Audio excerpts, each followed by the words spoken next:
Hi எல்லோருக்கும் வணக்கம். இன்றைக்கி ஃப்ரெஷ்ஷான க்ரீம் மில்க்லேருந்து எப்படி நம்ம ஆடை எடுக்கிறது, ஆடையிலேருந்து எப்படி பட்டர் ஆக்குறது, பட்டர்லேருந்து எப்படி கீ ஆக்குறது, இந்த ப்ராசஸ் பார்க்கலாம் வாங்க.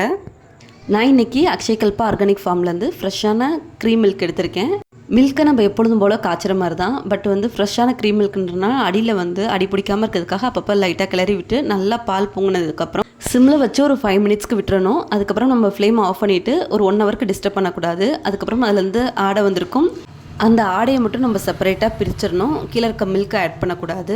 அதை ஒரு பவலில் நீங்கள் சேஞ்ச் பண்ணிக்கலாம். சேஞ்ச் பண்ணுறதுக்கு முன்னாடி கீழே கேர்டு ஆட் பண்ணிவிட்டு அதுக்கப்புறம் இந்த ஆடையை மட்டும் எடுத்து அந்த டிஃபன் பாக்ஸில் மாற்றிக்கிறேன். நான் 2 டேஸ்க்கு இந்த ப்ராசஸை பண்ணனால தான் 2 டிஃப்ரெண்ட் பவலில் வச்சுருக்கேன். 2 பவலில் இருக்க ஆடையை நான் மாற்றி எடுத்து வச்சுக்கிறேன். இந்த பாலாடையை நம்ம ஃப்ரிட்ஜ் டெம்பரேச்சரில் 15 டேஸ் வரையும் ஸ்டோர் பண்ணிக்கலாம். நாளைக்கு நம்ம பட்டராக மாற்ற போகிறோன்னா இன்றைக்கி ஃபுல்லாக அது ரூம் டெம்பரேச்சர்லேயே இருக்கணும்.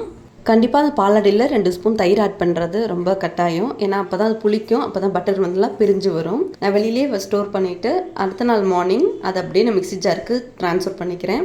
இதில் 2 ஐஸ் க்யூப் மட்டும் நான் ஆட் பண்ணிக்கிறேன். 2 பவுலில் வாட்டர் எடுத்துக்கோங்க, நார்மல் வாட்டர். அதில் ஐஸ் க்யூப்ஸ் ஆட் பண்ணிட்டோம்னா கூலிங்காக இருக்கும். அப்போ தான் நம்ம பட்டர் போடும் போது அது மெல்ட் ஆகாமல் இருக்கும். மிக்ஸி ஜாரில் பாலாடை ப்ளஸ் ஐஸ் க்யூப் ஆட் பண்ணிவிட்டு நல்லா பல்ஸ் மோட்லேயே ப்ரெஸ் பண்ணிக்கிட்டே இருக்கணும். ஃபஸ்ட் டைம் ப்ரெஸ் பண்ணும்போது பட்டராக மாறாது. ஒரு 2-3 டைம் சேம் ப்ராசஸ் பண்ணினே இருக்கணும்.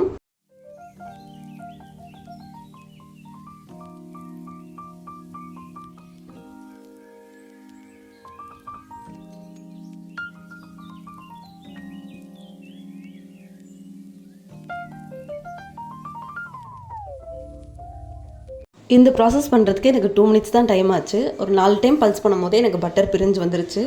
இந்த மாதிரி நம்ம ஹோம்மேடாக பட்டரை ஈஸியாக ரெடி பண்ணிக்கலாம். இந்த பட்டரை நம்ம இப்படியே ஸ்டோர் பண்ணோம்னா கண்டிப்பாக கெட்டு போயிடும். ஸோ இதில் என்ன மில்க் கண்டென்ட் கொஞ்சம் இருக்கும்.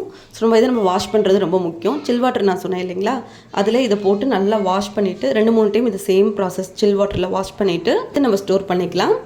இந்த பட்டரை நம்ம 30 டேஸ் வரையும் ஃப்ரிட்ஜில் ஸ்டோர் பண்ணி யூஸ் பண்ணிக்கலாம். இல்லைன்னா இந்த பட்டரை நம்ம நெய்யாக உருக்கி ஹோம்மேடாக நம்மளே வீட்டில் நெய் ப்ரிப்பேர் பண்ணலாம். ரொம்ப ஃப்ரெஷ்ஷாகவும் இருக்கும், டேஸ்ட்டாகவும் இருக்கும். அந்த ப்ராசஸை நான் நெக்ஸ்ட் வீடியோவில் கொடுக்குறேன்.